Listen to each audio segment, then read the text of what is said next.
नमस्कार दोस्तों, आपका स्वागत है योगेश महाजन लीगल चैनल पर। योगेश महाजन लीगल चैनल पर हम आपको प्रस्तुत करेंगे नवीनतम सुप्रीम कोर्ट के फैसलों और विभिन्न अन्य न्यायालयों के फैसलों पर और विधि ज्ञान को प्रसारित करने का प्रयास करेंगे। इस चैनल पर हम न्यायिक फैसलों के महत्व को समझाने और विधि समझौतों की युक्तियों को समझाने का प्रयास करते हैं। हमारा मकसद है कानून और न्याय के क्षेत्र में ज्ञान को आपके पास पहुंचाना, तो कृपया हमारे चैनल को सब्सक्राइब करें, घंटी आइकन दबाएं, वीडियो को लाइक और शेयर करें। दोस्तों, माननीय सुप्रीम कोर्ट का एक और निर्णय आया है जो कि एक रिपोर्टेबल जजमेंट है और ये एक मिसलेनियस एप्लीकेशन थी, वो फाइल की थी रिट पिटीशन में सिविल नंबर 880 ऑफ 2017, जो कि एक कॉन्स्टिट्यूशनल बेंच ने एक जजमेंट दी थी जिसमें डायरेक्शंस दिए थे स्टेट बैंक ऑफ इंडिया को कि वो अपना जो इलेक्ट्रल बॉन्ड्स हैं जिन्होंने परचेज किए हैं और जिस पॉलिटिकल पार्टीज ने रिडीम किए हैं उन सब का जो ब्यौरा है वो जो टाइम फ्रेम था उसके अंदर वो दें। तो यहाँ पर स्टेट बैंक ऑफ इंडिया ने एक एप्लीकेशन थी, मिसलेनियस एप्लीकेशन थी, वो फाइल की थी। उन्होंने एक्सटेंशन ऑफ टाइम था वो मांगा था। उन्होंने ये अपना ग्राउंड्स रेज किए थे कि दो अलग अलग सिलोस में बनाए हुए हैं। एक तो पहले जो परचेजर हैं जिन्होंने इलेक्ट्रल बॉन्ड्स खरीदे थे और जो पॉलिटिकल पार्टी जिन्होंने रिडीम किया तो अलग अलग डिफरेंट सिलोस पे बनाया। लेकिन साथ में यहाँ पर जो रिस्पोंडेंट्स हैं उन्होंने भी एक अपनी एक एप्लीकेशन फाइल की थी कि कंटेम्प्ट ऑफ एप्लीकेशन ही इन्होंने कंटेम्प्ट ऑफ कोर्ट्स की कोर्ट की जो अवमानना है उसकी जो एप्लीकेंट है उसके अगेंस्ट में फाइल मींस जो है वो प्रेयर मांगी थी। लेकिन माननीय कोर्ट ने जो है एप्लीकेशन थी वो स्टेट बैंक की उसे डिसमिस कर दिया और कंटेम्प्ट के बारे में अभी कहा कि चूंकि अभी जो टाइम्स जो है वो सिर्फ एक्सटेंशन ऑफ टाइम के लिए मांगा गया था और अभी टाइम जो निर्धारित टाइम था वो समय समाप्त नहीं हुआ है, तो इसमें कंटेम्प्ट की जुरिस्डिक्शन को अभी इन्वोक नहीं किया जा सकता। लेकिन साथ में ये भी कहा कि अगर जो कॉन्स्टिट्यूशनल बेंच की जजमेंट को कॉम्प्लाई नहीं किया जाएगा तो अवमानना मानी जाएगी। तो आइए हम इसके थोड़ा से कंटेंट्स को देखते हैं और हुआ क्या था, माननीय कोर्ट ने क्या निर्णय दिया, तो उसको समझने की कोशिश करते हैं। देखिए, ये मिसलेनियस एप्लीकेशन थी 486 और 2024 की थी। जो रिट पिटीशन थी वो 2017 में फाइल की गई थी और यहाँ पर एप्लीकेंट है वो स्टेट बैंक ऑफ इंडिया है और जो रिस्पोंडेंट है वो उनका डिटेल्स बताए हैं और विद कंटेम्प्ट पिटीशन भी फाइल की गई है 138 ऑफ 2024 और दो कंटेम्प्ट पिटीशंस लिखे हैं 140 ऑफ 2024। अब क्या था, ऑर्डर आया माननीय कोर्ट ने पहले बताया पैरा नंबर 1 में कि जो कॉन्स्टिट्यूशनल बेंच की जो जजमेंट थी वो 15 फरवरी 2024 को थी और माननीय सुप्रीम कोर्ट ने डिक्लेयर किया था कि जो इलेक्ट्रल बॉन्ड स्कीम्स है जो कि फाइनेंस एक्ट 2017 में लाए गए थे, जिसे अमेंडेड संशोधन किया था रिप्रेजेंटेशन ऑफ पीपल एक्ट को और इनकम टैक्स एक्ट को, उसको अनकॉन्स्टिट्यूशनल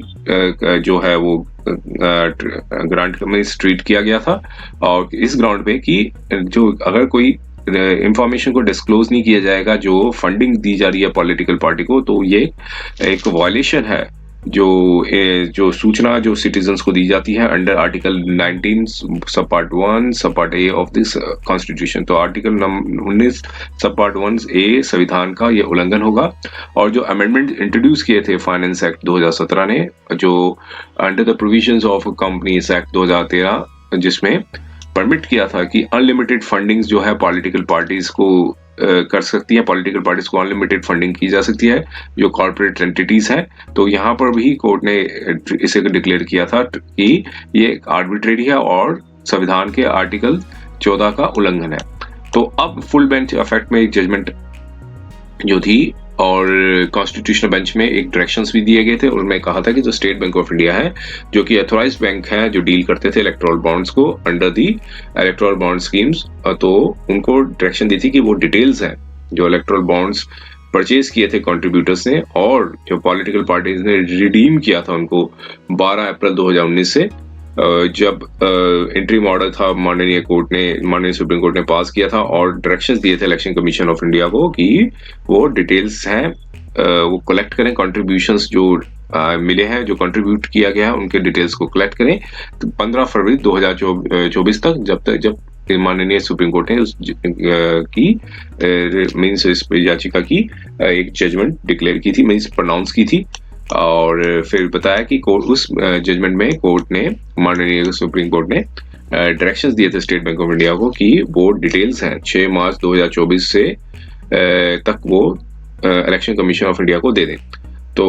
और जो डिटेल्स थे वो इलेक्टोरल बॉन्ड्स के क्या क्या कौन कौन से डिटेल्स मांगे थे, एक तो जिन्होंने इलेक्टोरल बॉन्ड्स परचेज किए हैं और उसमें डेट और कब परचेज किए गए हैं उसकी तारीख, और जो नेम ऑफ परचेजर जिन्होंने परचेज किए हैं, और डिनोमिनेशन ऑफ इलेक्टोरल बॉन्ड, कितने जो डिनोमिनेशन थे इलेक्टोरल बॉन्ड्स के उन सब के डिटेल्स हैं वो दें, और स्टेट बैंक को डायरेक्शन दी थी। फिर दूसरा था कि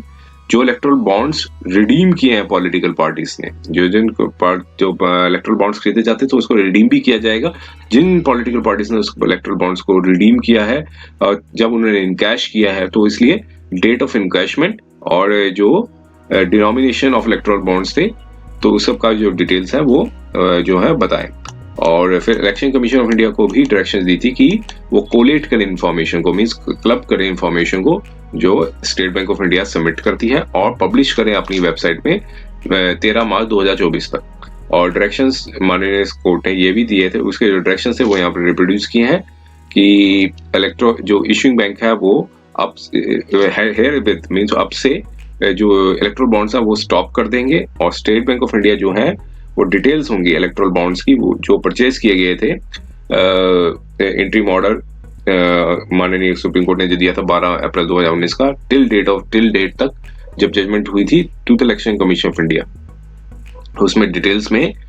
जब परचेज कौन सी तारीख को परचेज किए गए इलेक्ट्रोल बॉन्ड्स, और जो परचेजर्स का नाम और डिनोमिनेशन क्या थे इलेक्ट्रोल बॉन्ड्स के, वो भी बताने होंगे। और साथ में ये बताया था स्टेट बैंक ऑफ इंडिया जो है वो सबमिट करेंगे डिटेल्स पॉलिटिकल पार्टीज के, जो डिटेल्स थे पॉलिटिकल पार्टीज के, वो स्टेट बैंक ऑफ इंडिया जो है वो डिटेल्स है पॉलिटिकल पार्टीज के वो सबमिट करेंगे, जो उन्होंने कॉन्ट्रीब्यूशंस जो उन्होंने ली हैं इलेक्ट्रोल बॉन्ड्स के थ्रू। और जब इंट्रीम ऑर्डर आया था 12 अप्रैल 2019 का लेके टिल डेट जब जजमेंट आई थी to the election commission of India, और स्टेट बैंक ऑफ इंडिया जो है वो डिस्क्लोज भी करेंगे ईच इलेक्ट्रल बॉन्ड्स को जो उन्होंने भी पॉलिटिकल पार्टीज ने इनकैश करवाया है, और जब जिसमें ये शामिल होगा कि कब इनकैशमेंट की जो तारीख है वो भी शामिल होगी, और डिनोमिनेशन ऑफ इलेक्ट्रल बॉन्ड्स होंगे। तो ये जजमेंट का जो पार्ट था वो यहाँ पर रिप्रोड्यूस किया था, और भी कई कंटेंट्स थे वो जजमेंट के वो बताए थे। फिर अब क्या था कि जो स्टेट इस केस में क्या हुआ था कि जो ये याचिका थी एक और डाली गई स्टेट बैंक ऑफ इंडिया की साइड से, उन्होंने एक मिसलेनियस एप्लीकेशन थी वो कोर्ट में फाइल की। अब यहाँ पर कोर्ट ने बताया कि 2 दिन बिफोर द डेडलाइन जो आनी थी उसके 2 दिन से पहले की एक एप्लीकेशन फाइल कर दी, और उन्हें यहाँ पर उन्होंने एक्सटेंशन ऑफ टाइम मांगा कि 30 जून 2024 तक का कर दिया जाए, ताकि वो कोर्ट की जो डायरेक्शन है उसको कंप्लाई कर सके। और जो पेटिशनर्स थे इस कोर्ट में के समक्ष वो दूसरे भी थे, पॉलिटिकल पार्टीज के थे, उन्होंने भी अपनी एक याचिका डाली थी, और उन्होंने कंटेम्प्ट ज्यूरिसडिक्शन को इन्वोक किया था कि स्टेट बैंक ऑफ इंडिया जो है वो विलफुल डिसोबीडियंस कर रहा है जो कोर्ट के जो ऑर्डर को। तो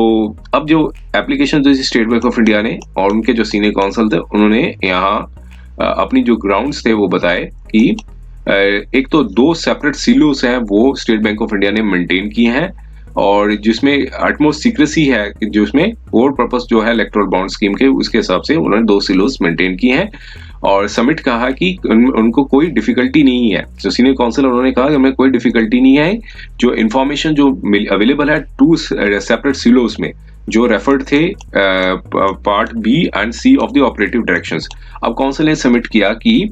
ये जो प्रोसेस है उसको कंप्लीट करने का जो समय था वो 3 हफ्ते का दिया गया था। अब यहाँ पर एक डिफिकल्टी ये आ रही है कि जो अगर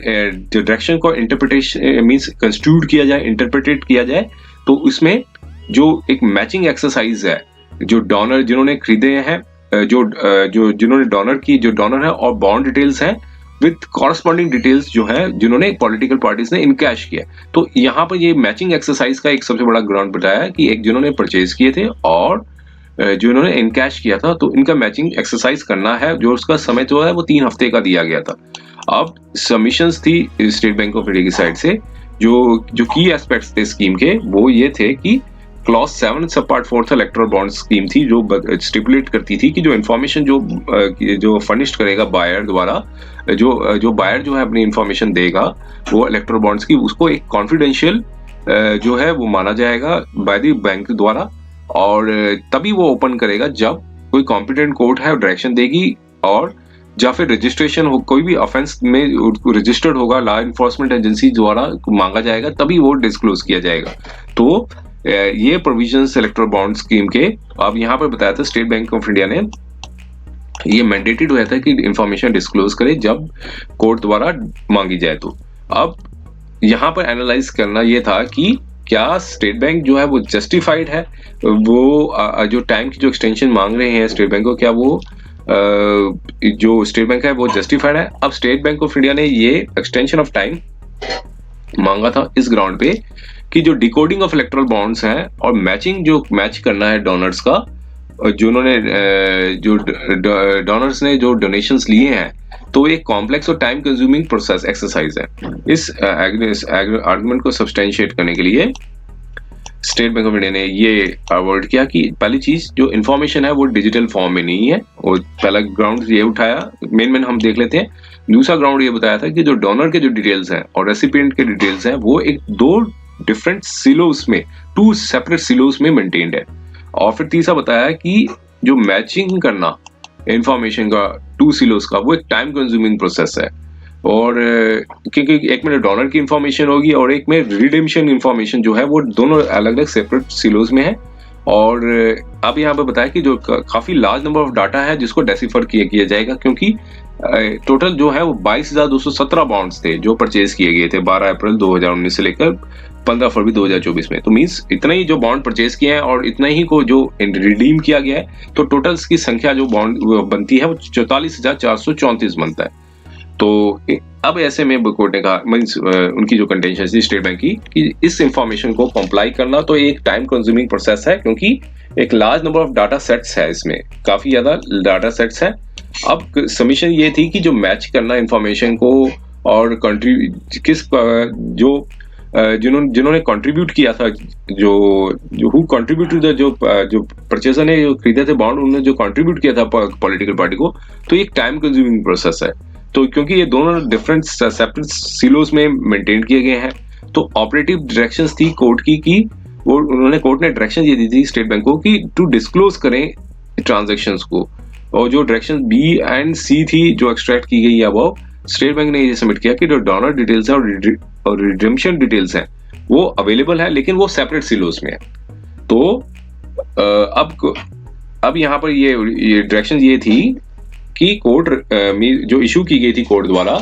तो उसमें स्टेट बैंक ऑफ इंडिया को डिस्क्लोज करनी थी इंफॉर्मेशन जो कि अभी रेडली अवेलेबल है। तो मैचिंग का इन्होंने सबसे बड़ा बात बताया था, और फिर दूसरे बताया कि इलेक्टोरल बॉन्ड्स जो पब्लिश किए गए थे स्टेट बैंक ऑफ इंडिया में, उसमें भी बताया गया था नो योर कस्टमर डॉक्यूमेंट्स जो कि सबमिट किए गए थे परचेजर द्वारा हर समय जो किए जाते थे। तो इलेक्टोरल बॉन्ड्स जो परचेज किए गए, अब जो परचेजर ने क्या KYC था उसको वेरीफाई किया था स्टेट बैंक ऑफ इंडिया ने। तो यहाँ पर भी कोर्ट ने, स्टेट बैंक ऑफ इंडिया ने कहा था एक 1 सेट ऑफ डॉक्यूमेंट्स हैं, और जो एक समय ही मींस वो इलेक्टोरल बॉन्ड्स के जब परचेज समय के समय ही ये मतलब यूज किए गए थे, ये एक सेट ऑफ डॉक्यूमेंट्स था। अब जिनका जो कंट्रीब्यूटर्स हैं, और फिर इसके बाद अब यहाँ पर कोर्ट ने सारे ग्राउंड्स देखने के बाद ये पाया कि जो मिसलेनियस एप्लीकेशन थी वो फाइल की गई थी स्टेट बैंक ऑफ इंडिया द्वारा कि एक्सटेंशन ऑफ टाइम दिया जाए, उसको डिसमिस कर दी और directions the state Bank of India को कि वो डिस्क्लोज करें जो इंफॉर्मेशन है बिजनेस आवर्स 12 मार्च 2024 तक। और साथ में ये कहा कि ECI जो है वो कॉम्प्लाई करें इंफॉर्मेशन को और पब्लिश करें डिटेल्स को अपनी ऑफिशियल वेबसाइट में not later than 5 PM on 15 March 2024 को। अब यहाँ पर ये बताया कि जो पेंडेंसी थी प्रोसीडिंग्स की जो before the constitutional bench ECI को ने कॉम्प्लाई किया था, इंटरिम ऑर्डर जो पास किया गया था, और उन्होंने स्टेटमेंट्स थी फाइल की थी जो कि मेंटेन्ड है by the custody of this court. Copy of statement जो फाइल की गई थी ECI द्वारा before this court would be maintained in the office of the ECI। तो ये अभी साथ में बताया कि ECI जो है इलेक्शन कमीशन ऑफ इंडिया वो पब्लिश करेंगे डिटेल्स ऑफ इंफॉर्मेशन जो सप्लाई की गई है, जिन्होंने सप्लाई की थी कोर्ट को in principles of the interim directions official website में। तो इसलिए मिसलेनियस एप्लीकेशन थी उसको डिसमिस कर दिया और साथ में कहा कि स्टेट बैंक ऑफ इंडिया जो है वो अपना एफिडेविट है चेयरमैन और मैनेजिंग डायरेक्टर वो कंप्लाई करें। और अब यहाँ पर कहा कि हम एक्सरसाइज नहीं करते हैं कि कॉन्टेम्प्ट ज्यूरिसडिक्शन को स्टेज पे करें, क्योंकि एप्लीकेशन जो फाइल की गई थी एक्सटेंशन ऑफ टाइम थी। अब साथ में बताया कि कोर्ट जो है इंक्लाइंड है, वो प्रोसीड कर सकती है अगर विलफुल डिसोबीडियंस जजमेंट को किया जाएगा, अगर state Bank of India comply नहीं करेंगे डायरेक्शंस को जो जजमेंट में जो टाइम फ्रेम बताया गया था 15 फरवरी 2024 को। उम्मीद है कि यह वीडियो आपको पसंद आया होगा। अगर आपने अभी तक हमारे चैनल को सब्सक्राइब नहीं किया है तो कृपया इसे सब्सक्राइब कर ले और बेल आइकन दबाकर नोटिफिकेशन प्राप्त करें ताकि आप हमारे नए वीडियो से अपडेट रह सकें। अगर आपको यह वीडियो पसंद आया हो तो कृपया लाइक करें और अपने दोस्तों के साथ शेयर करें। हमारे चैनल पर आपको न्यायिक मुद्दों, कानूनी सलाह और कानूनी अपडेट्स के बारे में नवाचारिक और महत्वपूर्ण जानकारी मिलेगी। हमारे साथ बने रहें, क्योंकि योगेश महाजन लीगल आपके कानूनी सवालों का सहायक है।